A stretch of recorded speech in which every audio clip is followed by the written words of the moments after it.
Hello, everybody, and welcome to the Homeroom Podcast. Oh my god, it started again! I don't know what's happening. What?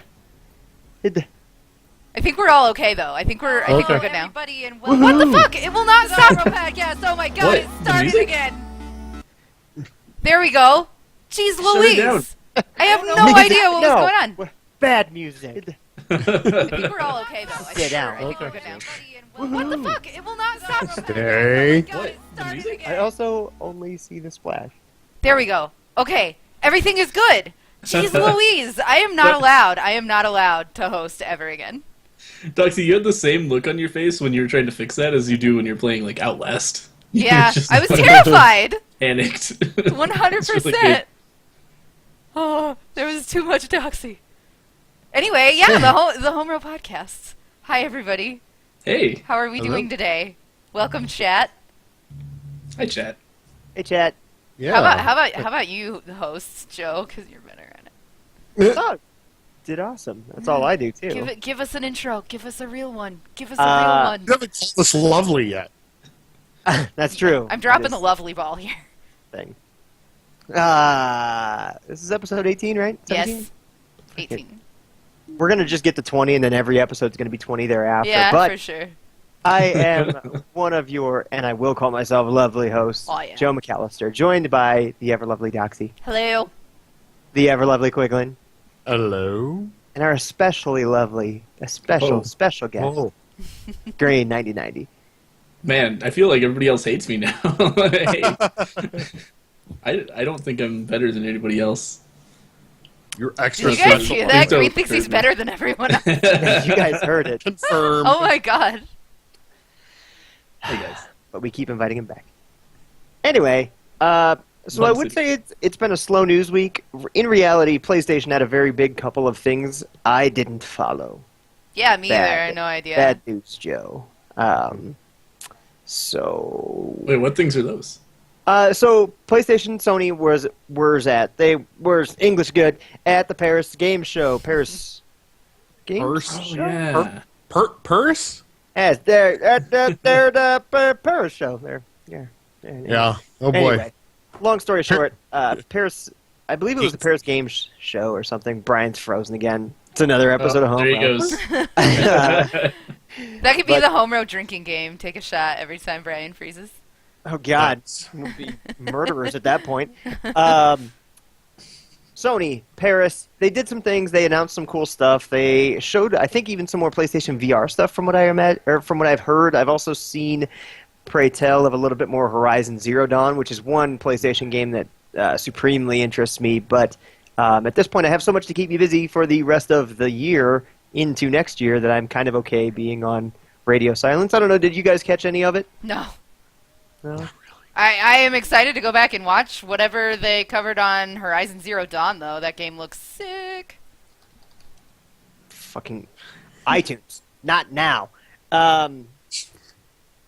Yeah, so we won't spend much time on it unless anybody in chat has some topics or things or anything to really bring up. We would be happy to chat about them.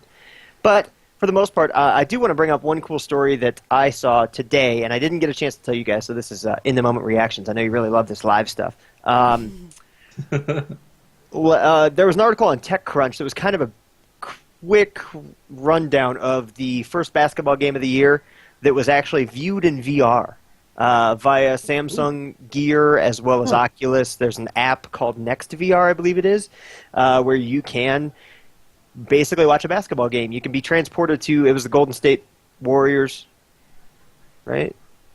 They're a team. I Yeah, know that. sure. Sports, right? Basketball in particular is a real strong suit for me. Anyway, the way that they did it, there are two cameras, one on the court, one in the rafters, and you can kind of switch between them, and you could actually look around in the stadium. That's pretty And the review sweet. was pretty freaking cool. Like they said, don't cancel your season tickets just yet because there are some weird things. Like the low camera was really low. It was like you were sitting on the floor and, maybe 2 or 3 feet up. But it was cool because you could look to the right and there would be the camera guy. And then you'd look to the left and there's the bench. So Wow. I was curious to grab some thoughts, pray tell, of what you each think, like the next big thing that's really going to make VR like a holy shit moment for somebody that isn't looking for it in video games. Green, why don't we start with you? What are you thinking? Besides the porn. Okay. I'm serious though. I really think that's going to be like the big secret driving force. Like nobody's going to be talking about it, or nobody's going to be like, "Oh yeah, I'm buying this Oculus Rift to watch porn on it." Right. But when VCRs became big, like half of the movies in the 70s sold were X-rated, and that's not what people said they were buying their VCR. They were like, "Oh yeah, check it out! I can watch Star Wars in my house." But really, what they were doing was just renting watching Star movies. Wars. Yeah, and I think this is going to be a similar thing again. People are going to be like, "Oh yeah, I'm watching this sweet basketball game." They did the same thing with the Democratic presidential debate. You could watch it in VR. And, people are going to be like, "Oh, look at this sweet gadget I could do this with." And then they're just fucking jacking off to porn companies are starting to do like actual VR porn videos where they'll have the male actor wear like a head thing that records everything around him, and then you can watch the video like that with just like looking around inside a porn video. Right. And that looks like that's going to become a bigger thing in America anyway than the weird like Japanese anime porn videos so far, or porn games rather, because those are all really like weird and janky and kind of not for American sensibilities. Yeah, you got to spend like thousands on like tentacle peripherals too, right? That's true. Yeah, you need the teledildonic peripheries. I was really hoping teledildonics 2.0 would come around in this episode, so I'm so happy right now. I did a little bit of research. I couldn't find anything as crazy as before, but I did find out a lot about, like, they're kind of moving away from video games necessarily involving porn to just straight up porn that you can watch with a VR headset. In America, anyway. That's, like, the thing. I wonder what that's like if you still have, like, head tracking and you're watching VR porn, but you decide to just kind of, like, look around.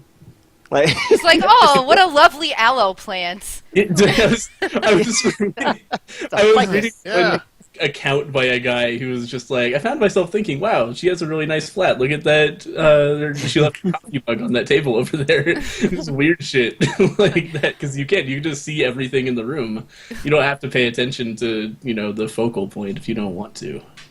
That's awesome to me. I think that's really cool as somebody who likes attention to detail a whole lot. Like, there are so many things that I want to experience in VR like that.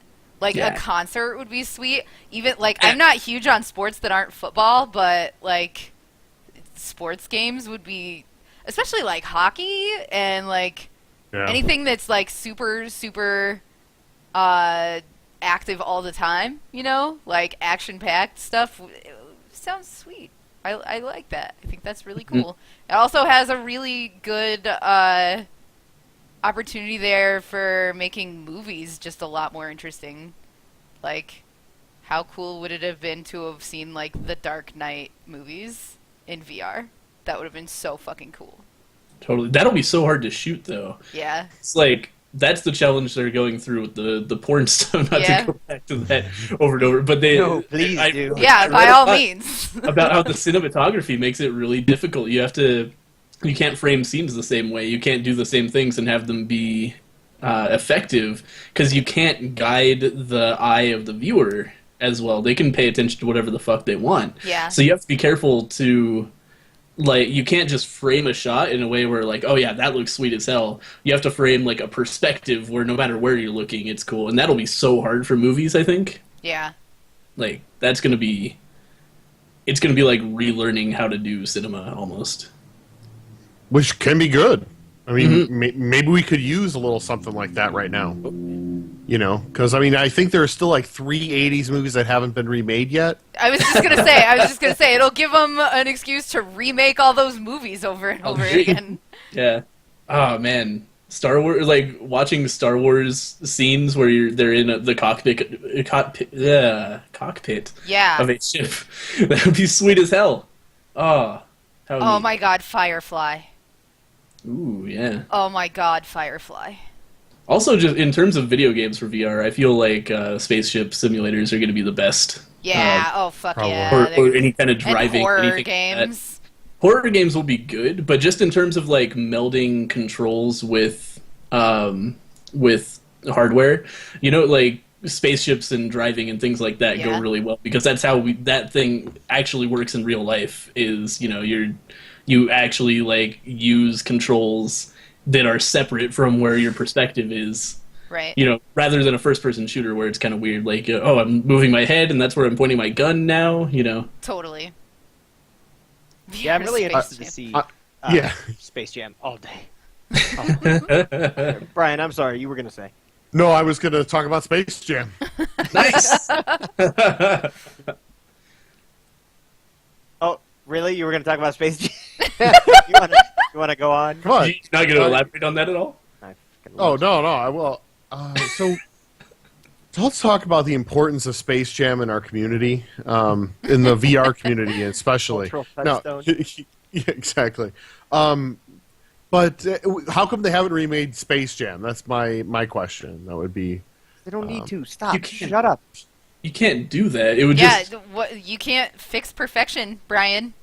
The only reason that we go back and look at Space Jam and go, wow, that's amazing, is because we watched it when we did in our lives, and Right. it existed as it was. If you try to, like, translate that to the modern era, you're never going to do it right. You're always going to fuck something up, and people are going to be like, this is worse. And not only that, but it's going to tarnish people's memories of the original Space Jam. But they're doing it for so many other things already. I I just think there's a line that needs to be drawn. I would agree. I think Green's got a good point because I think of games like Ocarina of Time, right? When I played it, it looked awesome. I thought it was the coolest game in the world. It was expansive, this awesome open world. I could do anything I wanted. I could just run around. And then I go back and play it. I'm like, oh, this looks so bad. And it Yeah. controls like shit. Yeah. Oh, Sure does. oh. Just most N64 games. Mhm. Yeah. Yeah, they were Yeah. just figuring out how 3D movement might possibly work. They were like, this is the best we've come up with so far. Totally. So it was all janky, but yeah, it was great at the time. I will say, Doxy, I think there's a certain awesome point you bring up with sports, and that's what kind of spurred on this discussion in my own head with my own demons, and the people that talk to me in my own head all day long. The sports thing is really cool because I think that somebody could come up with a decent billing model, which is probably the biggest challenge because somebody's going to try and just destroy wallets with this thing. But if MLB TV were able to give me access to every Yankee game for $100 for the year, and Yeah. I can watch it in VR, hell yes, that's Fuck yeah. much more valuable than Yeah. buying the season ticket or the whatever the stupid themed packages are.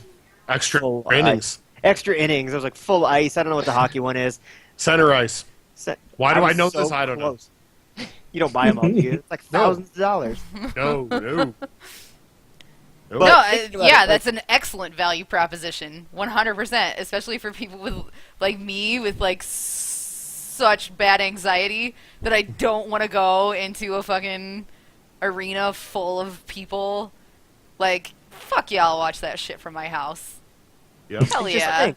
I think the next cool breakthrough could be something like some way to take that type of experience, right? Because half the reason I like going to games is because the people that are next to me. If I go with 2 people, if I go with 10 people, if I'm watching the World Cup, who's going to make that first 360-degree projector in my basement that I can be sitting there and watch, like, even panoramic that's, takes up my peripheral and makes us feel like we're in the stadium and is, amazing sound plus immersive video to where, 10 people in a basement can just get jacked up about, scoring that big touchdown.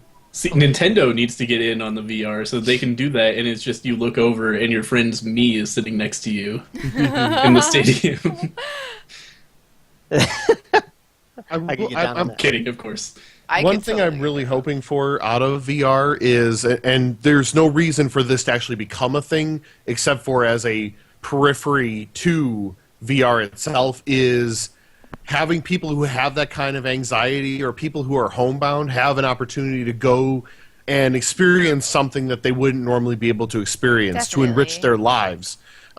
Or perhaps maybe what we do is we go to a place like Machu Picchu where people visiting are literally destroying this, monument this cultural monument, and we can do this experience for people to go without going, so they don't ruin what treasure we have left. By the way, that's what it's Homer gonna be, podcast right? is Doxy tonight. Just so you guys- yeah. She's logged in as Sorry. the podcast, not as I didn't even look. I'm a big All right. dumb idiot. I'm sorry. Yeah, we would Just never wanted to suggest that Joe McAllister doesn't have enough fans to fill an arena. That's That is just patently untrue. There are millions of you somewhere. I'll find you someday. Someday. they're waiting for you to find them. Exactly. I do think you've got a good point there too, Brian, because I think like education has a cool angle on some things, like being able to go to Gettysburg from Iowa when I was going to school there. It would have been so cool to be able to pop on. Even you look at something like Gear VR. I think this next generation of Gear VR coming out at a sub $100 price point is really cool because it can afford a more widespread adoption of that type of stuff. Sure. Or putting, if you really want to teach the history of something, a terrible event that we don't need to relive, put them in that scene from Saving Private Ryan, but cooler in VR. I wouldn't say cooler, more visceral, right? Like, how crazy would it be if... Thanks, Slayer. Frank West, I've gotten that before. That, and once in a while, a Nathan Drake, but not often. Yeah, you're more of a Nathan Drake to me. Definitely. I would rather be a Nathan Drake, so thank you. I thought about dressing up like him for Halloween, and then my wife said it was stupid because no one would get it. It's not stupid. So many people would get it. I would get it. I'd also probably have to run around with, like, a AK over my shoulder and posing all the time. Also, maybe crashing. you'd have to find somebody to be your Sully, too. Jumping Yeah. off trains, yeah. I could just go to a townie bar. Hey, Yeah, for sure. you gotta color your hair, bro. Buy you a costume if you'll hang out with me all night on Halloween. I got this shirt. So yeah, I really think those are the big three things for me: sports, education. I guess I'll give it to porn. What about like concerts and shit though? Like that would be Yeah. so dope. And then Any kind of spectating event. for yeah, sure. and then there's also like I don't know. I guess it falls under education, but like museums and Totally. those things that I can't think of. Astronomer tower. Oh, observatories. Yeah, Telescopes. except for that's not the one. The planetarium. Planetarium. Oh, there Right, it is. There you go. We got it, guys. Podcast over. Have a good night. Time for the quick show. Any kind of virtual tourism sounds awesome to me. Have you guys ever played GeoGuessr? You know I have. Yeah, I know you have. You guys haven't heard of GeoGuessr? That would Oh, be man. insane in have VR. But go ahead. It's really neat. It's a Google. You know about Google Maps, like the Street View, right? Where you Sure. can like see all around you. It's 3D. So there's a game somebody made where it just drops you onto Google Maps. You don't get to know where you are, and you can just like truck around wherever you want and try to figure out where you are, and then you guess on the map where you are, and you get points awarded based on how close you are. And that game is so fun just because you get to explore like random areas. You just end up in like Sweden or some shit. Or often Australia, just on an endless Usually road. Australia. But you can just end up anywhere in the world that has Google Street View, and that's sort of like even that, and it's so crude. Obviously, like Google Street View is like really like doesn't look great sometimes and everything. But even that really captures my imagination. So the ability to like take a VR headset and just explore a real place is really appealing to me. That Yeah. would be fun. Fuck yeah. Fuck yeah. I am so Yes, Doc is excited and in. ready for VR. I'm so excited. Yeah, me too. So You guys have a VR headset, right, Doxy? No. No, We- didn't Mike have We one? borrowed one Oh, okay. when he Gotcha. was porting Paranautical Paranautical, over to that one VR. I can't think of the name. Oh my god, I should have had coffee. Oculus. There it Oculus? is. Jesus. Holy McMoley. The one VR that everybody Yeah. knows about. I was gonna say, you mean the biggest one? Yeah, Like, that's the all right. one.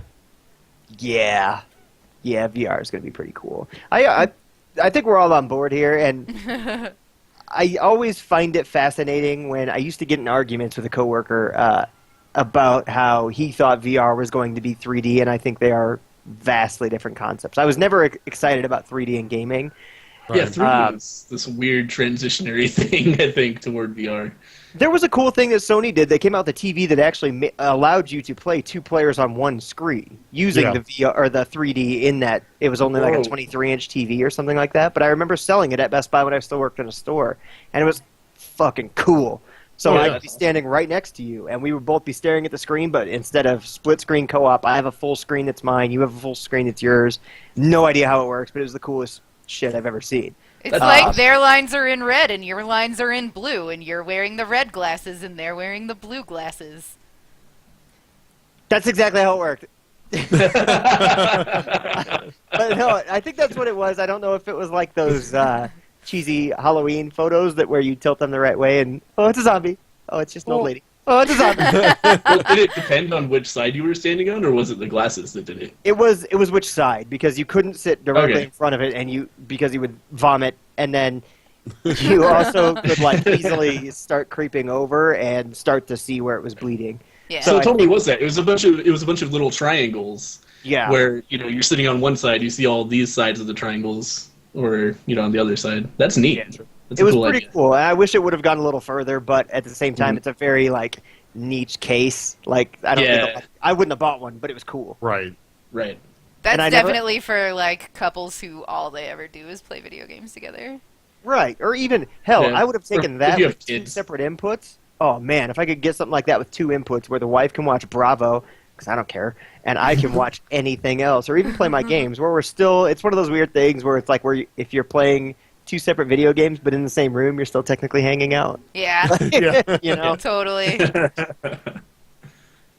But yeah, that never really panned out. But I was always more excited about that one case than I ever got about any model of 3D television that came out.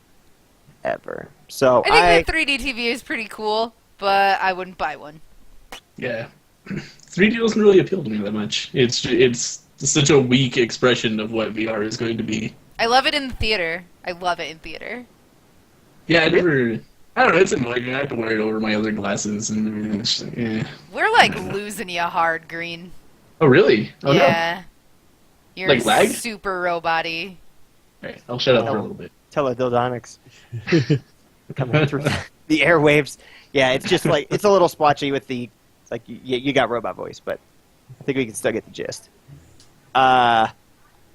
Dox, you brought up an interesting point. Oh, I'm sorry, Brian, go. No, I guess my only real problem with the VR is the cost of the difference between the VR cost and the 3D glasses cost thing was you needed 3D glasses for every single person to experience it together. Yeah. Whereas VR, it's more of a singular experience that one person has, and then they go, oh my god, and then this happened, and then this happened, and it ends up being a more communal experience that way, rather than each person needs to have these $200 pair of glasses to have that experience. So I think that's how it's going to penetrate households. Slayer Man 3D doesn't make me sick, but it does heighten my anxiety really bad. Like, it's like I will have an anxiety attack waiting for myself to, like, get lost in the movie. Like, 100 times out of 100 times. And that doesn't... Have you tried that on VR? Does anything like that really creep in? No, not at all. Interesting, because it would be, so to me, it'd be a more immersive... I wonder if it's just you're so far in that you're, like, in, as opposed to 3D. You can tell that there's a facade there, like there's a little bit of. I really think that it just has something to do with the way my brain is wired. Like because eventually once I'm caught in the movie, then I'm caught in the movie and the anxiety totally goes away. But like at first, while I'm sitting there like waiting for the movie to start, and then through the like beginning of the movie, through all the like exposition and stuff, I'm just like I'm having a panic attack, panicking. And then after a minute, it goes away, and I'm like fully immersed, and it's really cool. For a second, I thought you were going to say Peter Panic Attack. Peter Panic Attack. Oh my god! I wish that was my YouTube name. Oh man, changing the podcast name. Yeah. So here's a question that creeps into my head every once in a while, because VR is still at that point that it's obviously not consumer grade, like. Hey, let's go out and buy a VR headset. You can buy the Gear VR, but it's not the full thing. You can buy a goddamn cardboard headset. But what, in your mind, would make what singular action or steps would have to take place for VR to fail? What could cause VR to not get mass adoption? It being done really shitty? It's already not, though. It's already good. That's what I think. Doc hit the nail on the head, because I was thinking about 3D in movies and the whole conversation we're having. Mumblecore band. Kitty, that was awesome. But I was thinking more about movies like, good God, what's the name? It's like a Nordic legend, and it was all CG. Beowulf. Yeah. And some of the 3D that was done in it was very, like, you could tell it was done because it's like, shit, we should make a 3D movie. Where like a spear is pointed at the camera for an... Yeah, let's make the dragon go like, "Rah!" into the camera. Exactly. A singular piece of glass comes flying at the screen. Yeah, exactly. Shit like that. That's why I don't like 3D that much. Yeah. Yeah, and it's things you would never do in normal film because it looks stupid and it doesn't help the device of the plot get moved forward or anything like that. To me, I think I'm with Doxy. If it's done shittily, coupled with some of those bigger tech sites, or if like CNBC or anybody were to do a special, kind of like the Time cover a couple weeks ago we talked about, if they ever were to put it out to a gigantic audience that is the people that don't have time to dig into this stuff, and they just read that one story and it looks just like a joke, it will become a joke. So I think those two, that's my answer really, those two things. I don't know, what do you guys think? I feel like one of the reasons that 3D fell flat is because they didn't really commit to it. Like, it was just kind of a flavor of the week for a while. And so they never really tried making it this amazing thing. Like, I don't know. I feel like if that happens with virtual reality again, because it totally already has happened with virtual reality, I'm just going to be heartbroken. Like, if they don't actually grab this and run with it, then that could be really catastrophic. And it's going to be a long time before somebody picks up virtual reality again. I think CKD's kind of hitting on it in the chat, too, when he's talking about Fury Road, where a steering wheel flies at the camera, and then all of a sudden you're thinking, oh, it's the obligatory 3D shot. And if there's an obligatory VR section, or they just pipe something into the VR experience and then call it a VR special edition of a game, for instance, or if they just implement it poorly, I feel you, Doxy. I think that's... man, there's a lot that could go wrong, which is the scariest part with VR, and a lot of it could be completely out of the control of Oculus, HTC / Valve, PlayStation. It's up to good experiences, right? Mm-hmm. Yeah, I think that's cute. Well, go ahead, Green. Oh, it was just... Is my voice better, by the way? Yes. Okay, greatly. Good. Yeah, I think that the experiences that already exist with VR are already good, so I have trouble imagining how they would fall backwards into making them bad, because everything I've read about VR, people enjoy their VR experiences right now. I think it would be really hard for people to start fucking it up now. I don't know. I don't see that being the way it fails if it does fail. Yeah. Yeah, honestly, I'm kind of going in a very similar fashion where I don't think, at this point, I don't think there's a way for VR to fail, but there is a way for it to have a much longer adoption period. So and a lot of that's going to come down to price, because the way VR is going to work is you're going to have one person in an area in a group of friends who buys the VR headset, and they're going to have their friends. This is kind of like the Wii thing, totally. All of a sudden, one friend has it, and then everyone goes and they do their little Wiimotes and and everything's, and they're like, and they're like, this is amazing. Yeah, and then they're like, this is amazing. I got to go get one too. And then those 6 people buy it, and then they take it to their group of friends, because now they're not a super early adopter. They're a regular mainstream person, and they show their friends who are late adopters, and that's how it's going to go. So if there is a huge money obstacle at the beginning, the number of early adopters is going to be smaller. So, or I guess fewer, right? There'll be fewer early adopters, and those people, so the word won't spread as quickly. So that's really, I think there's no way for VR to fail, especially Green makes a really good point. The experiences are amazing. So when you put someone in that position, they're going to love it. You just have to get it into people's homes so that they can show their friends to get them excited about it. Totally. Yeah. Yeah, it's going to be a money thing, if anything. Like, if it grows slowly, it's going to be because it's pretty prohibitively expensive. Yeah. But at the same time, it's like, how much is an Oculus going to be? Do we know yet? I don't think they've... I don't think Below 300, I think. Did they say below 300? Oh, man. If that that's would the case, be I'm probably going to buy one soon. legit. Yeah, I'd be happy. I was imagining it would be like $400 to $500, which is like, that's a good TV set. So, Yeah, I think once you crest over that 400 mark, it starts to get into the barrier to entry thing. Yeah. Yeah, if it's below 300, I don't imagine it having any trouble at all being adopted. That would be... I would buy one very early if that was the case. Yeah, Me me I too. think I'm right there with you. Cool. So that's been this week in VR. Yeah. Yeah. It's a lot of VR we're talking about. We actually haven't talked about VR in the show that much, so it's Since kind I of was nice. Twice, yes, we've talked about it twice now, I think. Yeah, Well, at least- every episode I've been on has just been like VR circle jerk for half an hour. Well, and then we can segue right into our scary fucking robot news, if you want. Scary robot news? What? Does anybody have scary robot news? Well, mine would be a direct ripoff of Idle Thumbs last week, so I don't want to jump into it, and I can't remember what it was, so. I need to listen to the last Idle Thumbs. I love robot news. Yes. So good, especially because they are so scared when they talk about it. Anyway, let's jump right into what we've been playing, right? Unless there's other news stories, Chad, of course, you can always throw out ideas. We are here. We love you. We are all friends. So the whole YouTube Red thing, where are you guys falling on that? Oh, shit. 2-hour podcast. Here we go. It's scary right now. That 1 month is going to be bad when everybody's on the free trial. Except, okay, so they reversed that decision. No, they didn't.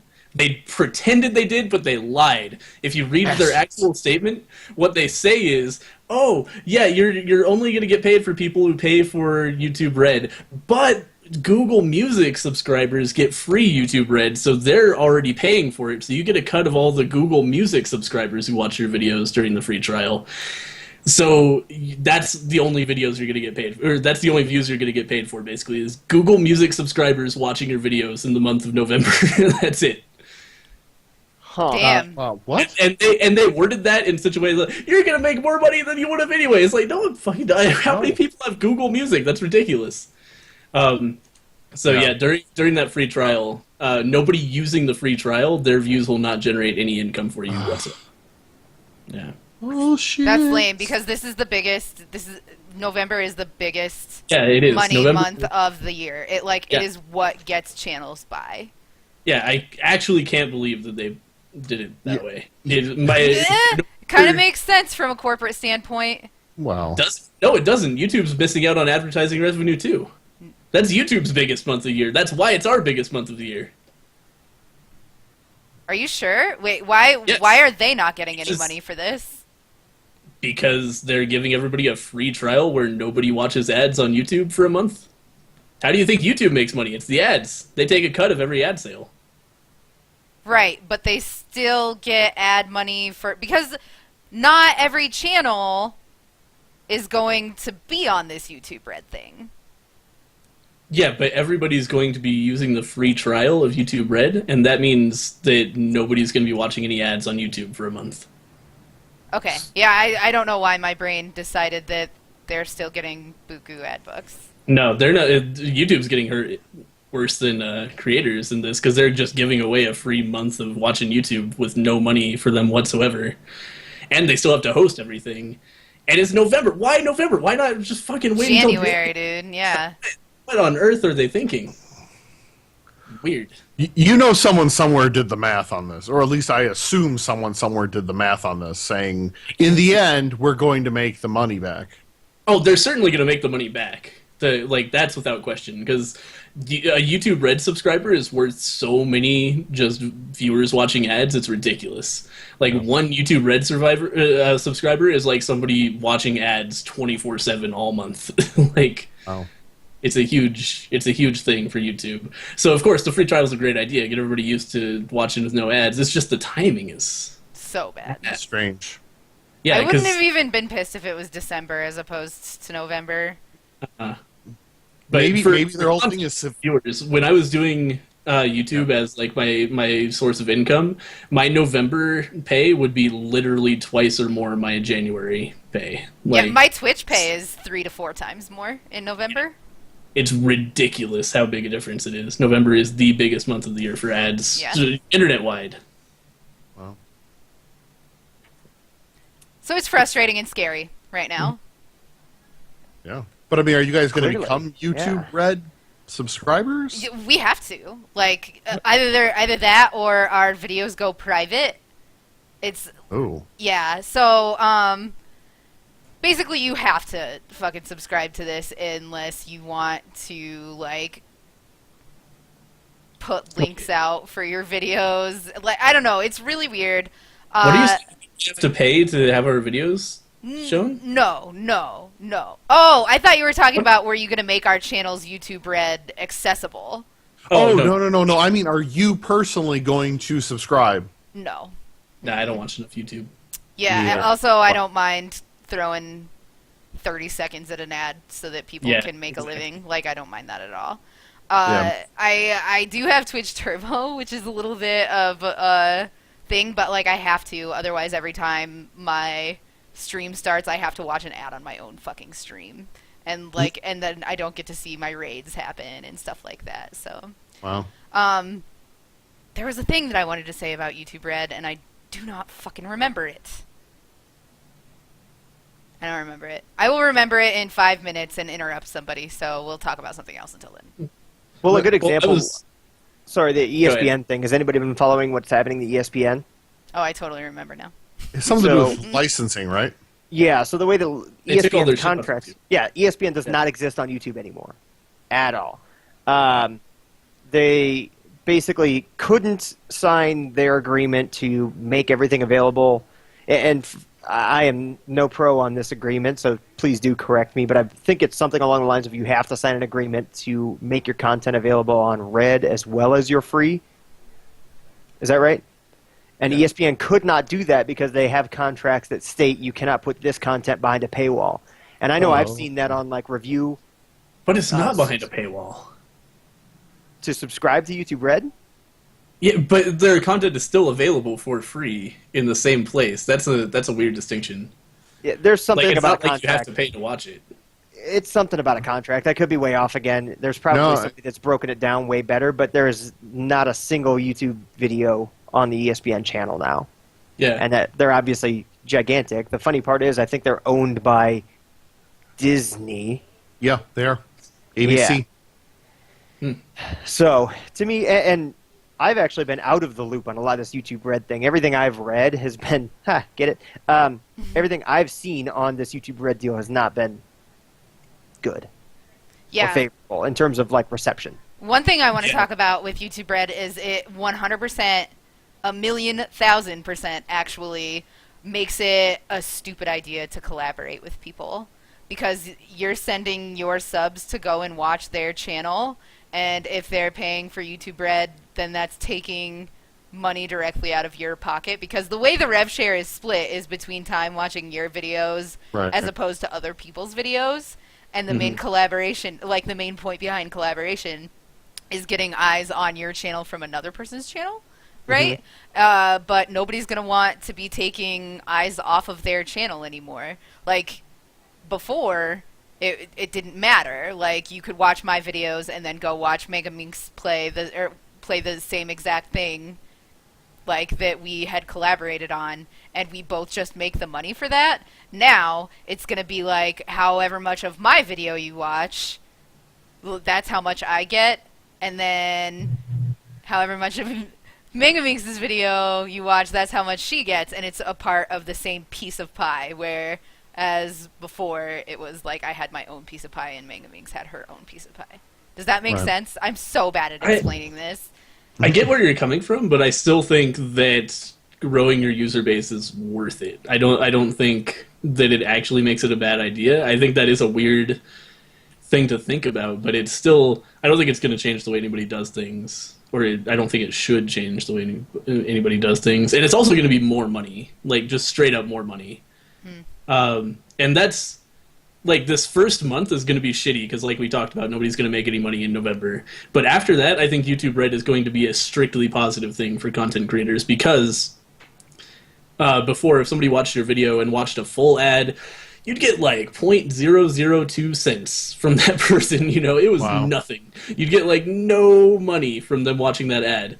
But if you're getting a cut of what is like a $5 monthly subscription, say YouTube probably takes like $3 of that, and then the last $2 is divided amongst content creators. Say somebody watches 100 videos in a month, that's 2 cents. That's like 1,000 times more than you would have made otherwise. Yeah. You know. So I think it's going to be really good, and that's a low estimate, I think, of how much a YouTube Red view will be worth. I thought it was so 10. Is it 10? I thought it was 5. 10 a month? Maybe it's 10 a month, yeah. But whatever it is, it's like... Regardless, we're only getting 50% of that? 55% of that? Is it like that high? Yeah, I don't know. Yeah, I mean, honestly, I'm really impressed that that's how much of a percentage the creators are getting. Mm-hmm. But... Yeah, it's going to be a lot more money. Like, I don't... Yeah. This is not going to hurt anybody on YouTube. It's going to be a lot more money per view for anybody who's a YouTube Red subscriber. I'm really, really wary. I'm freaking out a little bit about it. So is this whole YouTube Red idea coming about because YouTube can't sustain ad revenue as a business model? No matter what, they are going to be making way more money having people pay. YouTube loses money. No way. No way. Having people pay $5 as opposed to watching ads? Wait, no. I'm talking about in general. YouTube loses money. Current state, YouTube is losing money. Right? Net profit, YouTube doesn't make any. They spend money every single year on making YouTube a thing. Okay. But yeah, I think they're just looking at Twitch and going like, neat, Twitch is making money by getting people to pay monthly instead of showing them ads. That's cool. Let's try that out. Yeah. And in Twitch, it works out great.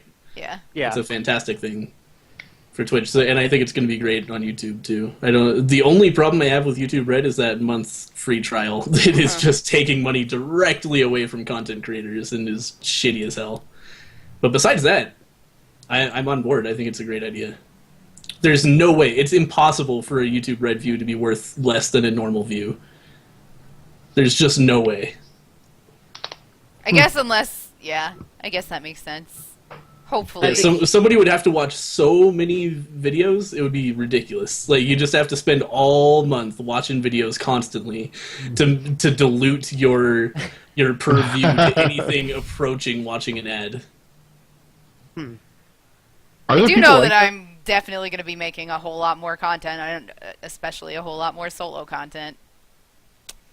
I know. Yeah, I don't think that's a logical conclusion from this. Like, there's no reason to cut down on collaboration because it's, adding one more view for the cost of to each view of people who watch your content. Compared to actually expanding your viewership, like expanding your viewership is how you long term make money on YouTube. You can't just give that up. You can't just not do that. Yeah. And I think people are smart enough to know that. Like, don't give up on collaborations. I'm not going to give up on them. Definitely not. But I know that I'm going to be making a lot more solo content. Like it just makes sense to not be like, hey, now go over to this other channel for every single one of my videos, because as long as they're doing the same thing for you, it's still a net benefit for both of you. Totally. Wow. I feel like I learned a lot. It's a tumultuous situation at the moment. Yeah, and I think CKD said it well in the chat too. It's going to be very interesting to see how this shakes out, especially because I think we all just and I don't remember if we all did, but I know Brian and I both said that we don't watch enough YouTube and Green said as well. Like I don't watch enough to justify. When I worked at home, there were a few channels I'd probably look at doing that, but now it's like I barely have time to listen to the podcast that I listen to on my commute. Right. And when I do get home, it's time with the wife or a lot of other stuff, whereas I used to be 8 hours a day, I could just put stuff on in the background. Mm-hmm. Right. So that will be interesting. But we have... That's okay, your eyes filming. Let's see. What have we been playing? Doxy. Dude, fucking nothing. I've had a crazy IRL week. I did D&D, and that was super fun. Monday night is becoming like my favorite night of the week. It's sweet. Besides Wednesday, of course, gentlemen. Oh. Wait. What happens on Wednesday? But so you've been playing D&D on Monday? Mm-hmm. Yeah. What? I have some IRL friends that were like, "Hey, come play D&D with us," and I was like, "Fuck to the yes, I will." And so I made this awesome character, and we're doing awesome adventures, and I love it. And I want to just play D&D every night, all the time. Awesome. I still really want to get a D&D game going with Roll20, like really bad. Mm-hmm. It's just it's a matter of finding a DM. Yeah. Also, like, we haven't had a chance to talk in 2 weeks. Yeah. So yeah. starting a D&D group would be hard. Totally. Oh yeah, I did finish Undertale, and I did want to talk about that. Undertale is amazing. Undertale is so good. Thanks, Katie. You guys know about Undertale, right? I know there's a video game. I don't know very much about it. Okay, so it's a game where you can choose to do a pacifist run where you don't kill anything at all, where you can do like psychopathic murderer run where you kill everything to anything in between, and it's super charming writing style. Like there's lots of fun jokes where it's making fun of itself all the time, and these like totally lovable characters that you actually start to develop emotions for and stuff. It's a great game, and I fucked up my pacifist run on accident, and it made a decision later in the game much harder. So I will be playing this game again, and probably again after that in the psychopathic fashion. It's fun and super charming. Nice. Yeah, I need to check that out. One thing I will say is I did not like the random encounters so much. There were a lot of random encounters, and that was frustrating when I was trying to get shit done. That's one I think I need to add to my wish list for the Great Drought that will be early 2016. You know, after the new year, after my Fallout comes out, I really do want to get. I was going to say, won't you still be playing Fallout? Yeah, yeah, I'll probably be playing Fallout till like the Great Drought of 2020. Yeah, plus the Witcher 3 expansion that I'm really excited about, the one that adds the whole new area, is like February, I think. Oh, no. Isn't it? Yeah, that's going to be exciting. Wait, what's up? I totally was reading chat. Witcher 3 expansion is coming out in February. Oh, haha, Joe, you're going to die. You're just going to forget to eat. Have you played Hearts of Stone yet? No, I have not, and I cannot. I can't. Oh, man. I can't right now. Yeah, I got it, but I'm taking it really slow. I wanted an excuse to just play through the whole game again on the hardest difficulty, so I'm doing that. I just got to Velen. I'm just like taking it in, doing all the shit I forgot to do, and then eventually I'll get to the DLC. The DLC is like level 32 content or something, so it's like end game pretty much. So I'm just gonna play through the whole game again and do like I missed the Radovid quest line and everything, and I'm gonna do all that, and then I'll do Hearts of Stone. So I'm gonna be way behind when I finally get to that. Yeah, I missed that quest as well, and I'm scared of that. The Radovid one? I'm just scared of going back to that game. Oh yeah, it's life-consuming, isn't it? What's 20 or 30 more hours? Yeah, what? It's like come on. 70 or 100. Yeah, it's going to be like 70. Yeah, it's a lot. It takes a long time. It's fine. Insane, and I still haven't finished. So I did the same type of thing that I did with Witcher that I'm doing with Metal Gear, and I haven't gone back to Metal Gear yet. And I know I can jump back in, but I've taken it so slow that I'm now at a point where I'm like, I should probably just finish this game. But I'm like, there's still a lot of game left, and I don't have the time because Fallout's coming. And when Fallout happens, y'all can just fuck off. Like, that's the only thing in my life. Except for us, right? Like, you're going to want to be talking to us. And my doggy. Yeah, we will probably for like a good 3 weeks straight be sharing Fallout stories. Yeah, definitely. But I'm very excited about it. Bethesda. I wish that I could just liquefy it and shoot it straight into my veins. Bethesda! So might end up in some weird clipping issues if you do that. That's fine. You know, the writing is worth. It is. Your face will turn hideous like an Oblivion character. Turn. You're cute. Oh man. Anything else you've been playing, Doxy? No. Okay. Sorry. There isn't. I have some serious gaming to do in the coming weeks. Awesome. Well, you do that. Thanks. wrong with it? I will. And Brian. Yeah. So basically, I've only been playing. What? Yeah. No. No, but I've only been playing Assassin's Creed Syndicate, which is actually really, really good. Yeah, it's like they. So one of the things that they definitely did is they kind of pulled back a little and said, okay, let's listen to like what people are having a lot of trouble with and kind of focus on that. So they took the co-op out, they took the multiplayer out, which, for some people I can understand, that is something they really enjoyed, was like the Unity co-op was actually pretty solid. But in Syndicate, seems like they focused a lot of things. Like, that really annoying thing that you do in Assassin's Creed where all of a sudden you're running and you're like, okay, I'm totally gonna... No, don't jump! Oh, geez, what the... Why are you... Oh, fuck, I'm dead. Now I'm on a fucking roof. God damn it. And everybody saw me because I just climbed into a fucking roof in broad daylight. I have that problem in Shadows of Mordor. Or Shadow of Mordor. Yeah. So they really worked on that. Now, they may have swung the pendulum a little bit too far because you're like, okay, I want to jump. No, really, I really, really want to jump. And you're almost waiting for a prompt to come up on the screen like, are you sure you want to jump? Please press confirm. And you're like, no, okay, I don't want to do that. But other than that, it feels really tight. My new favorite place is like being on the Thames and like the sails, there's sailboats and there's steamboats, steamships, and they're just going by. And so you like, okay, I need to get downriver. Okay, here comes a ship, and you start running, and your little guy's running, and you're like trying to time it so you can jump onto the ship while it's coasting down the river, and you're like, all right, now I gotta, okay, oh, I passed it. Hold on, here comes another ship. All right, I'm gonna jump. Here comes the boom, and you're like playing Frogger across the river, and it's like at first you're like, okay, this is kind of weird, and then you're like really getting into it. You're like, okay, I see a blighter ship coming. I can steal their cargo, and you're like running, and it is a lot of fun. Cool. Yeah, and if you can, especially like once you get the rope where you fire the rope and you start going around, that is a lot. It makes life so much easier. Like you're like, okay, I need to get over to that building over there. I don't want to have to climb down and then climb up. Oh wait, I can just fire across. And you just fire a rope and you're there in like 2 seconds. So this is like a hook shot kind of deal? Yeah, it's like exactly. That's cool. Exactly what it is. Yeah. Minx is really enjoying Assassin's Creed. She says that she likes that there's less real world story. Yeah. Are you a game developer again now, or what?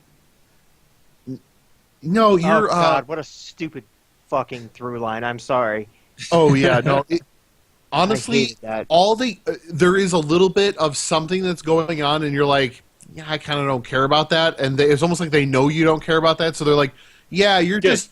We just need you to find the piece of Eden, so you got to play as the Fry twins, and that's basically it. You're like, cool, all right, I'll go do that. Morty, you gotta go into the Animus, Morty. You gotta go get the thing. Go, Morty. I don't know, Rick.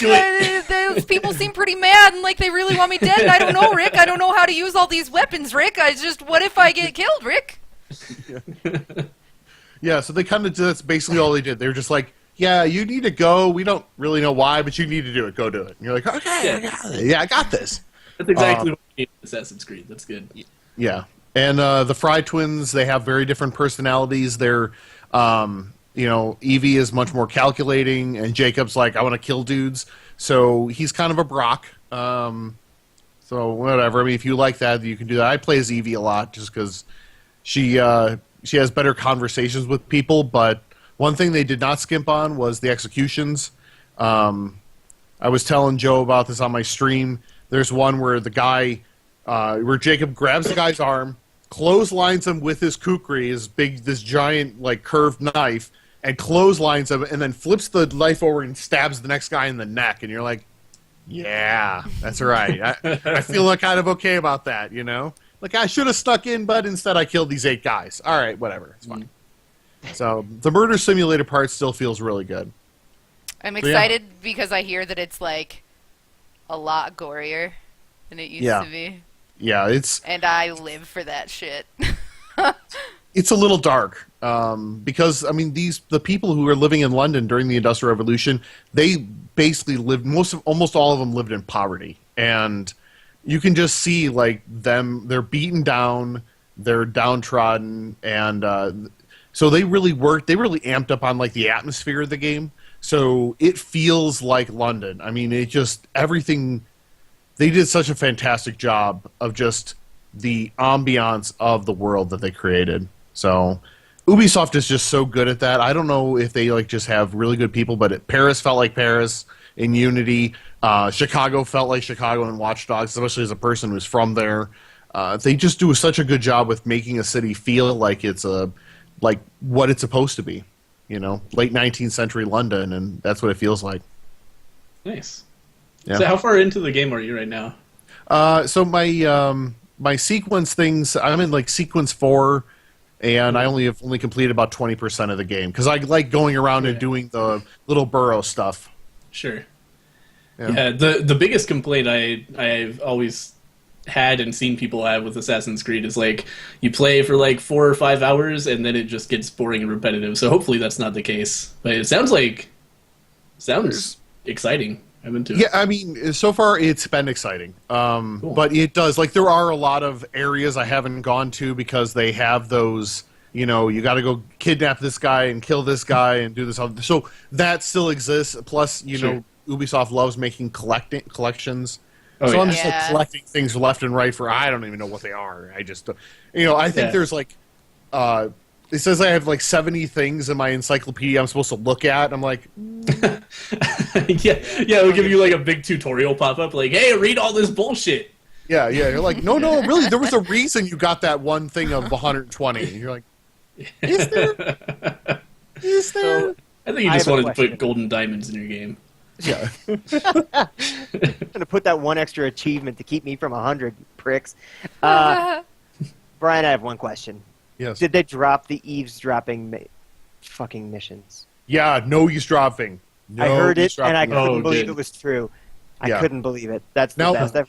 I know that there have been people who have complained about the bounty hunter missions, but I personally like the fact that you have to go in and get someone and keep them alive while you're trying to like be quiet. And I'm like got the guy in an arm bar, and I'm like walking him out. I'm like walking past people, and there's like a bubble, and if they're inside that bubble, then they know you're trying to kidnap that guy, and so you're just kind of like doing real sneakily. You're just walking gently through crowds of people, and I think it's kind of rewarding. I mean, it's not the best one they've ever done, but it is a hell of a lot better than the eavesdropping, because fuck that shit. It was the worst. It's oh god. Yeah. It's just bad. Just bad. Cool. Well, I'm glad to hear you like it. It was fun to watch you on the stream. Thanks. I think it was. I think it's an interesting. Tell me we're streaming. Oh, sorry. I just on Saturday I just needed to start playing, so I just flipped it on, and it was Joe and one of our friends from First, Andy, and some random dude. It was just 3 of us. It was nice. Take a shot. Yeah. If you've been keeping track of the Brian Freezing drinking game, you're now at 16. Oh. Ladies and gentlemen. Go to the hospital, everybody. Yeah, we should call an ambulance for each of you. Please type a P in chat. Green, what have you been playing? Or I'm sorry, Brian, was there anything else? Nope. That's it. Cool. Green, what are you up to? You guys played Kingdom?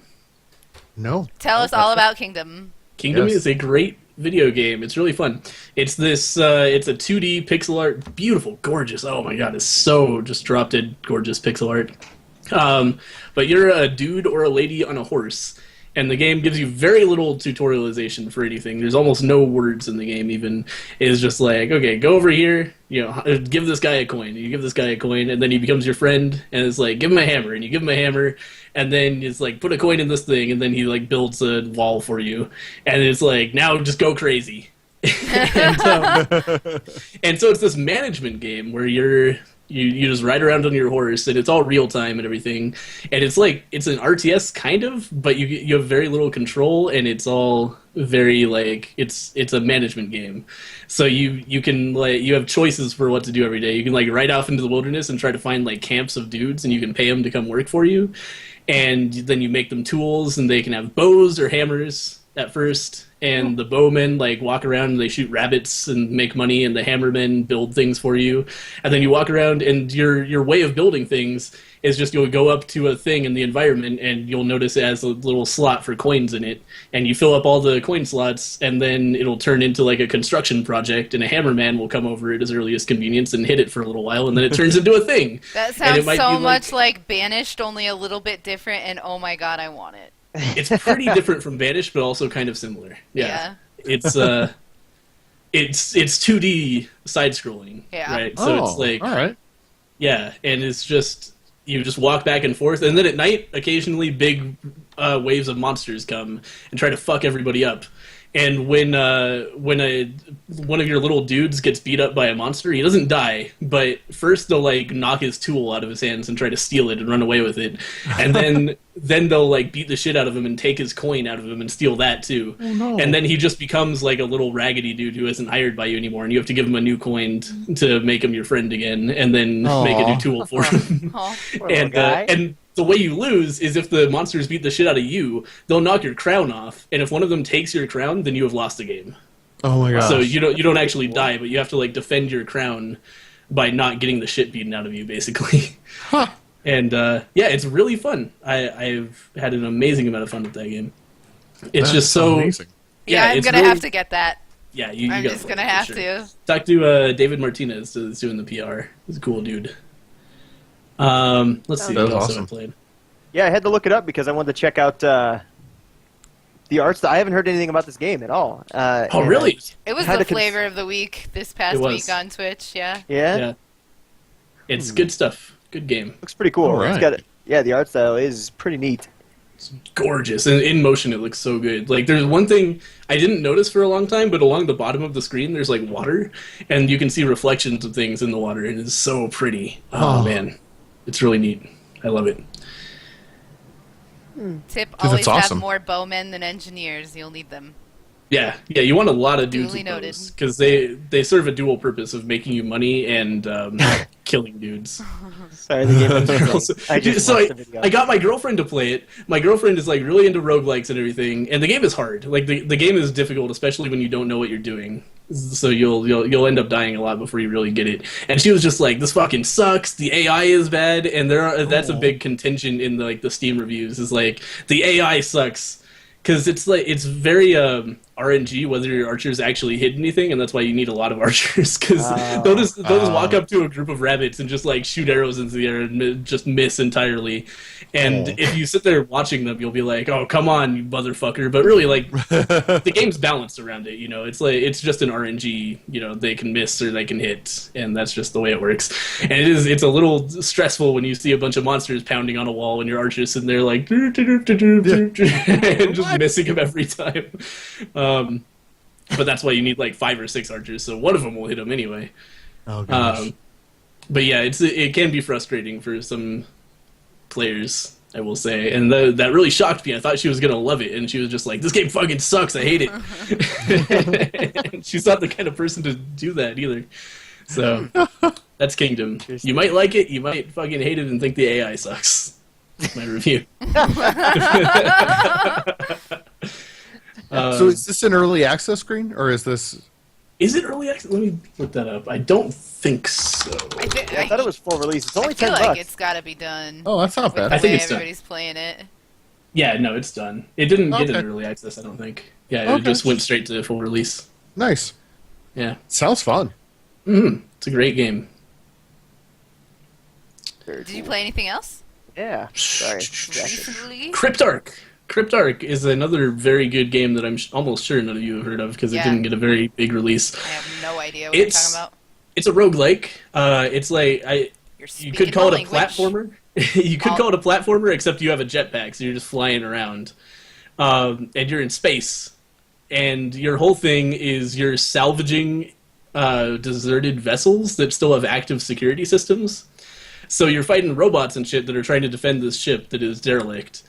And there are all these different security systems in every ship, and they get more and more advanced as you go. Oh, nice. So is it like a stealth kind of thing? No. No, it's totally you just go in there and Awesome. fucking shoot shit. Okay. It's a shooter. It's kind of bullet hell even. Lots of shit shoots at you when you get further in, and so the crux is like you're hired by somebody to salvage this ship, and the way you do that is by shutting down the core of the security system to stop the ship from showing any signs of life, so you can steal it and get all the stuff out of it and make money doing this. So you go in there, and there'll be like maybe you'll have the core and also like a turret system that governs all of the turrets, and the core will be surrounded by turrets, so it'll be really hard to kill the core if you don't take that offline. And there'll be a shield system that makes the core system invulnerable until you take that offline. So you have to go take the shields down, and you're on a time limit the whole time. So you want to find the most efficient way to shut down this ship's systems to make the most money you can at the end of the mission. Sure. And then you use this money to outfit yourself at the beginning of every mission. So you can decide, like, this ship's going to be easy. I can do it with, like, 2 health. And that'll give you a bunch of bonus money because you're not spending money on armor on your dude. Or, like, I want a shotgun for this one, or I want a rail gun for this, and and you decide how much ammo you want. And so you outfit yourself, spending money to do this, and then at the end, like, hopefully you'll make a profit at the end of the ship. But if you take a long time, then you'll make way less money. So it's totally possible to just like fuck yourself over and lose 10K on a job, even if you finish it and don't die. And then if you die, obviously that costs a lot of money. That sounds really, really cool. I love Sounds CRYPTARK. pretty It's intense, fun. yeah. I should play more of it. I played that for my friend Zen, and I do a Green versus Zen series where we just choose a game. Sometimes it's a multiplayer game, sometimes it's a roguelike like that, and we'll just like compete against each other in it. And I loved CRYPTARK, and I haven't played it since because I don't have a lot of time to play games. But it's really good. I loved it. Awesome. Nice. Yeah. All right. Was that anything else? I could keep talking about games, or I've already talked about a lot. It's up to you guys. Yeah, Feel play- free. Yeah, Yeah, did you and play cheat. something Yeah. else? Yeah, did you play something We else? don't you have a whole lot. or didn't like? Have you guys heard of Dishonored? Yes. Like Bethesda. Yeah. So I played Dishonored when it first came out, and I ended up getting bored of it because I was trying to do the like no lethal, full stealth everything, and I was just like refreshing my game constantly, trying to do everything perfectly, and it was really frustrating, and I hated it. And there were all these powers that I just couldn't use because they killed people, and it was like, this game. But then recently we did a race on Green versus Zen on the first stage of Dishonored, and I saw a whole different side of that game where you just don't give a fuck about anything. You just blink around killing everybody, and Just no regard for life. yeah, exactly. Whatsoever. I don't give a fuck. I'm gonna kill all of these guards. And there were so many times when like somebody would almost notice me, and then I would just blink behind them and slit their throat, and then keep going. Oh man, that game is so fun if you do not like get all caught up on perfectionism. It's good. So I played a little bit more of that even after the Green vs. Zen because I was just having so much fun just murdering everybody. Yeah. A very good game. The only thing I was disappointed with that game, and I started to do some of that, and then I realized how bad I was at it, like the no kill, no notice, like ghost play, and I suck at it. So I decided to go crazy with the killings, and the game does become infinitely more enjoyable. The thing I really wanted from the game, though, was to explore more of the world. Like it's a really cool setting, and really imaginative, and a really cool art style. So that's why I'm really excited about Dishonored 2, because I hope that they get out there a little bit more, Yeah, just make it an open world RPG. Yeah, I would play the hell out of that all day. Cool. Did you play anything else? I could just keep on talking about all I've been playing. 20XX, have you heard of it? Nope. Yeah. Sure. Yeah, I think I've heard of it. Yeah, 20XX, fucking good. Dude, Doxy, we should play 20XX sometime. It's a co-op Mega Man roguelike. Oh yeah, that sounds Oh, good. shit. Yeah, let that sink in. That's really good It online sounds multiplayer. hard as fuck. It's great. Oh man, it's fun. It's just you and a buddy. There's a melee character and a ranged character, and you're just blasting through randomly generated Mega Man levels, killing everything, getting upgrades, roguelike style. Shotgun different ranged. things. Dibs. Yeah. Right now. Wait, what? I said shotgun Oh, unranged. Yeah, I love melee character. It's fun. Sweet deal. Yeah, that's a great game too. really, And you're really, set. really enjoyed my time. Yeah, I could look into that. Yeah, you really want to have a person to play it with. I don't think it really shines in single player, but in multiplayer, man, it's just so fun. Especially with the dynamic between the ranged and melee character. Like, sometimes it's like the melee character is just like, you just gotta shoot this thing, I can't get over there. And sometimes the melee character is like way better at dealing with certain bosses and stuff like that. So Nice. Yeah, that Yeah. looks really cool. it's fucking good. 26. Get it on Steam. Oh Is it man, 4 and it's players? 4 players. Is it 4? I Oh, wonder man, I if didn't know it there's was even 2. like other classes or whatever available. I don't know. I think it was in early access when I played it, so who knows what they've added since then. I probably played this like a few weeks ago. Shotguns are also my jam, Spellfang, my favorite video game weapon. My favorite gun to shoot IRL as well. Well, I kind of like bows IRL. Bows are fun. Yeah, I'm like disgusting good for how little experience I have with bows, so I always just feel like a total badass whenever I shoot bows in real life. Anyway, podcasting. Podcast. Yeah. Yeah. What about you, Joe. Joe? Yeah, talk about Oh, yeah, Joe. Lego and Halo. Let's hear it. I'm going to talk about Lego and Halo. So Lego I is thought you were still going to say awesome. Lego and Taylor. Talk about this. I made this sweet Lego and Halo, you guys. Check out my sweet Lego and Halo. Taylor. Made it out of authentic Lego blocks and So start with Halo. Start with Halo. I'm more excited about Lego, so save it for last. Oh, Yeah. well, you shouldn't be. So, Oh. no. Oh, So- 20XX is totally not 4 players. I was right. It's 2 players. Aw, man. Okay. Okay. Oh. Well, it's in early access, so that might change. Who knows? Yeah. Who knows? So, okay, I will start with Halo because I haven't got enough time to really form a solid opinion on it, but I really like what I played so far. I was even surprised at what's in it. Like, the small tweaks that they've made are very intelligent gameplay decisions. It's like 60 frames a second belongs in that game. Probably belonged in it 2 or 3 titles ago. Playing it at 60 makes it feel like, why is every shooter not in 60? Why is every game not like this? Like, it's just so very fluid. And the way I was also reading a really cool article about a tech deep dive on the game and how the game dynamically renders to make sure that it's hitting 60 or very, very close to 60 all the time, and it'll dip in resolution dynamically and accordingly, so that it'll continue to look pretty decent at almost all times, but I've never seen it so far where it's like, this looks like shit, but at least it's running smooth.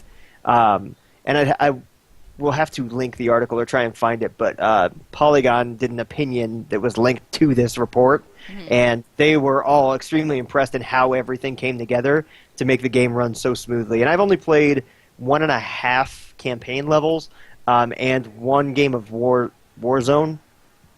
Warzone, I think, is the title of it. It's a different take on multiplayer. So they've got the old school, like, Deathmatch, Slayer, all that stuff. Like, Halo is there.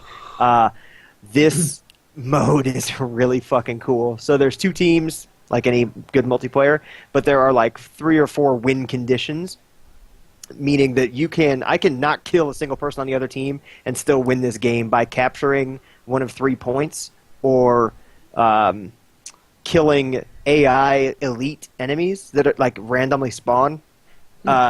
I can also, once I capture all 3 points, or my team does, the enemy core opens up if we hold all 3 at once, and then we can go and rush the core and destroy it. So it's got a little bit of like a MOBA Yeah. feel to it, with a lot of AI in the background that can fuck you up pretty bad. And then the other team can all of a sudden, actually the best thing to do is probably tell the story of my first like death in this game mode, because I didn't know what I was doing, but I knew kind of the gist of what this mode was. So I start running up this map, and in the center is a thing called the Spire, and it's one of the control points. And there's like East Armory, West Armory, and I didn't really get it, but I was like, I'll just go for the control points because I know I can stand in a spot for a while and it'll be okay. So I start running up, and a fucking grunt kills me, like the easiest thing in Halo to kill, just destroyed me right away. So then I respawn. I run back up to the Spire because I was like, okay, I'm going to go up there and see what's going on. I noticed nobody else is taking it, and there's like an elite Covenant dude up there. So I was like, well, maybe I can get a really good kill. So I go up there and I start shooting him and realize that like his shields are out of control. Like there's no way I can do this alone. I don't know where the rest of my team is. There's got to be 4 or 5 guys somewhere. But I start shooting him, and then all of a sudden I see other bullets start hitting him. I'm like, well, I sure hope those are my guys. And then a squad of like 4 red dudes as I'm on the blue team come around the corner and just wiped me up against the wall.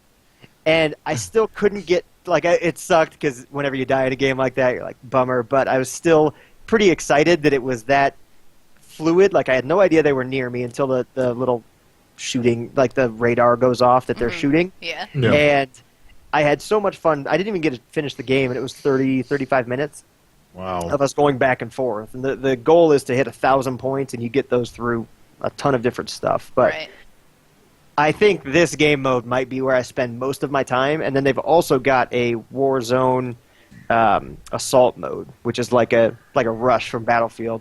So I'm really digging it so far. I've heard that the campaign is not phenomenal, and that like purists are very upset with some of the things and choices.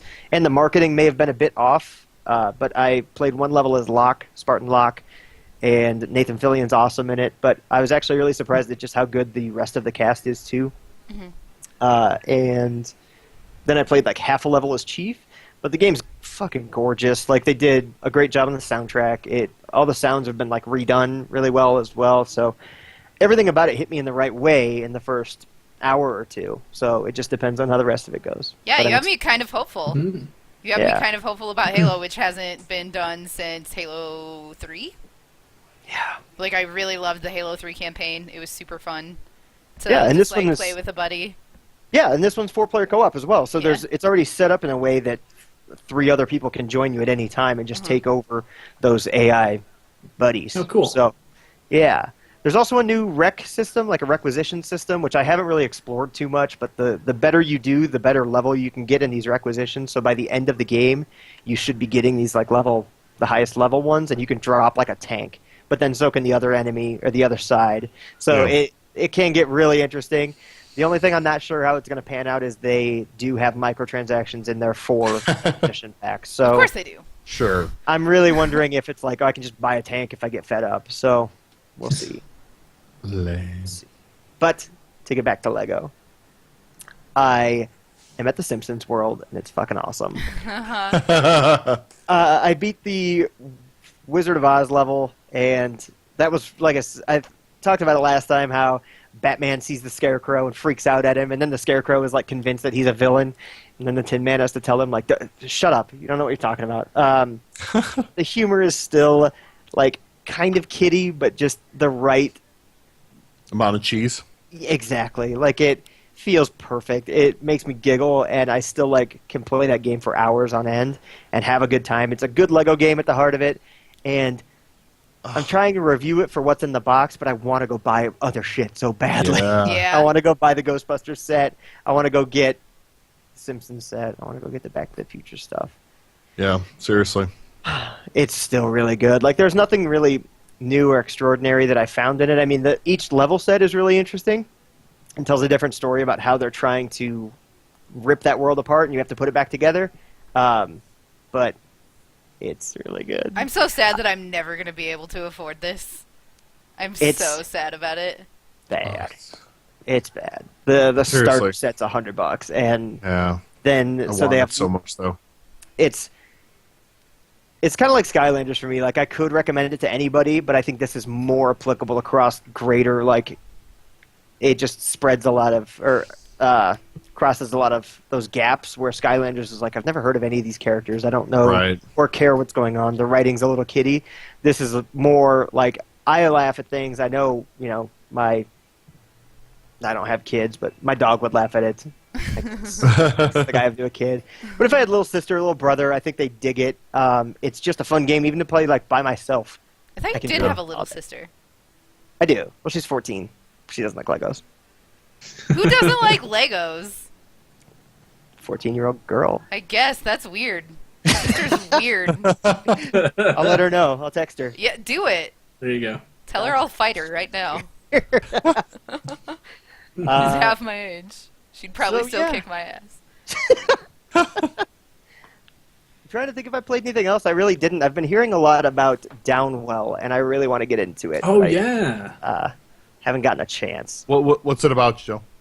It is I actually heard a lot about it on Idle Thumbs. They were talking a lot about it being close to parts of it parallel Spelunky. You basically are a character, and you literally jump down a well, and you have like gun boots. And when you jump, there's only like 2 buttons, and it's like directional, and then jump. But jump also doubles when you're in the air as shooting your gun boots. Mm-hmm. And there's like a lot of different play styles that they talked about on this Idle Thumbs podcast, and I probably am going to butcher it if I try to explain it a little more, so I'd like to play it before I really jump into it, but it Sure. seems like a really cool... I can't remember if they said they also have a daily challenge, a lot like Spelunky or not, but... I think Legos are universal, I think. I agree. I still love them, but my desk is still a mess from... Of course...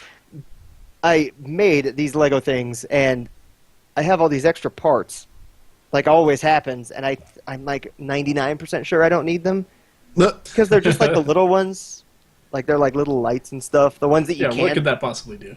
Yeah, the ones that, like, they know you're going to lose, so I'm pretty okay with it. But it's still really good, Lego is. Still really, really, really, really good. What else did I... Oh, yeah. We kind of talked about... I hinted at the chat that I bought a second copy. I went ahead and did buy the PC copy of Fallout, in addition to my Xbox One Pip-Boy edition. I think you're not going to regret that. I think that having access to the mods alone is going to be awesome for you. Sure. Yeah. I think you're right. I think I did enjoy 3 and New Vegas more on the PC. If I can sit down and just sit right here, put this headset on, jack up the volume, and just get lost in that, I would be okay with it. Ghost Dog, I 100%ed Arkham Knight as well. It was a pain in the ass. And I'll never do it again. Never again. I just wanted to say I did it, but I am very jacked for Fallout. Yeah, apparently Arkham Knight is back on Steam. Yeah. Is it working? Apparently. No word yet. I have a code for it sitting in my Twitch inbox to play, so I'm really excited because Batman games. I was thinking about maybe streaming through all of them, just rapid fire. Nice. Good Yeah. luck. They're good though. Arkham Knight is very good. Yeah. I was very excited about. Well, PC version, notwithstanding, it was a very, very good game, and I'm excited to see what Rocksteady does next. Even if it's nothing superhero related, like that studio has got me Yeah. to at least invest some time in. I hope they get a little freedom. Like, I hope that even if it's not or if it is a Batman game, that it's something outside the box. Like, give them a chance. Like, look at the Guerrilla guys. I mean, like, you know, wait, is that right? Guerrilla, yeah.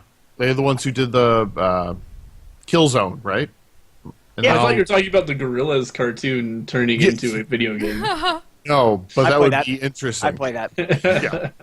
No, I mean Guerrilla Games, and you know Okay. they let them do something out of the box, and they came up with Horizon Zero Dawn. So let Rocksteady do something completely different, and let's see what happens. Take a shot. There you go, Green.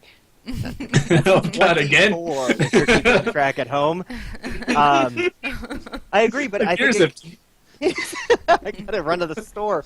I agree, but I also think of things like Sunset Overdrive, which I thought was a phenomenal game, very well done. Some little hitches here and there, but for Insomniac to be able to go off and do their own thing, like make the game they wanted to make, and then it kind of fell flat at retail. I think that people just didn't pick it up in the droves that they would have expected like a Ratchet and Clank Yeah, to sell at. you gotta be careful about timing when you're splitting off and like getting your own freedom. You gotta be careful about that kind of thing, or else people are just gonna not give a shit about your games. I feel like they definitely should take more contract work or whatever they're doing. Do more superhero games.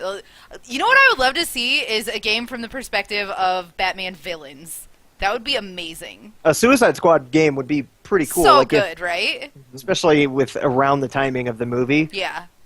A year later would be pretty cool. Like if it's hitting DVD, because I don't think if somebody's working on one, they haven't said anything. But I think the villains would be pretty cool because that's part of what I like about Batman in the Arkham series is getting those figures and like looking through the bios. I actually do that in that 100%, yeah, me too. Assassin's Creed, I don't give a shit. But Batman, yeah, I'll read that stuff all day long. I'll play those audio logs. Oh, definitely. that's my jam. Joe gets... I don't know why. I always do that. Not Joe. Fucking Mike. He gets... I'm always looking at you when I'm talking for some reason, and I'm just like, Joe. At least I know you know my name. Mike is always just like, do you want me to look at this? Do you want me to open this? And every time I'm like, yeah, let's do it. It is funny how games do that, though, because I think... fucking Green bringing up The Witcher. The Witcher is one of those games where I can skip dialogue, but I don't, because the voice acting and the writing are both very good. Right. Yeah. And I just let them talk. Even if it's a side quest, I want to hear how that character is talking about whatever they're talking about. That's one of the strongest things about The Witcher 3 to me, is that there is no filler in that game. There is no go hunt 5 boars for their tails in that game. There is every single side quest is some sort of human, interesting, engaging story. Even if it's really short and kind of minor, it's always going to have something interesting going on that makes you want to pay attention to it. And they're just so good about respecting your time and not just sending you on a side quest to just some boring bullshit where you're not doing anything and you don't. You're going to be learning a little bit of lore, and you're going to be figuring out, like, using skills that you've gotten. Yeah, and you're never going to be grinding or anything like that. It's really smart. I always think of games like The Witcher did this to me too, where they put a lot of thought into every little bit of the world. There was one point that I'll never forget it because it was just so weird to me, but I really I probably shouldn't have, but I thought about it a lot more than I think anybody really probably designed it to be. But I stumbled upon like this broken, way off a road, like this crumbled up church. It had to be a church or a chapel or something like that because the architecture was kind of still there, but there were 2 dead bodies. One like face down a couple yards away, and one sitting holding a like bag that I could loot. And I loot the bag, and it's like all precious gems that are worth quite a bit of money. And there was nothing like around that area. It was just like one person that looked like they were running away, and one person sitting with a bag of precious gems. And there wasn't a quest, there wasn't anything happening there, but I really wanted to figure out what happened, and I never did, and I never will. But it was like there's some story to the world. Like they put that in there, and it's like in Half-Life 2 they did stuff like that, where it was a chair in the most random room with a couple of beer cans and a flashlight. Like, who was using that in there? Somebody put that there on purpose. Anyway, that's what I've been playing. Nice. Kika had to come say hi. Hi. He's pulling my hair really bad. So, yeah.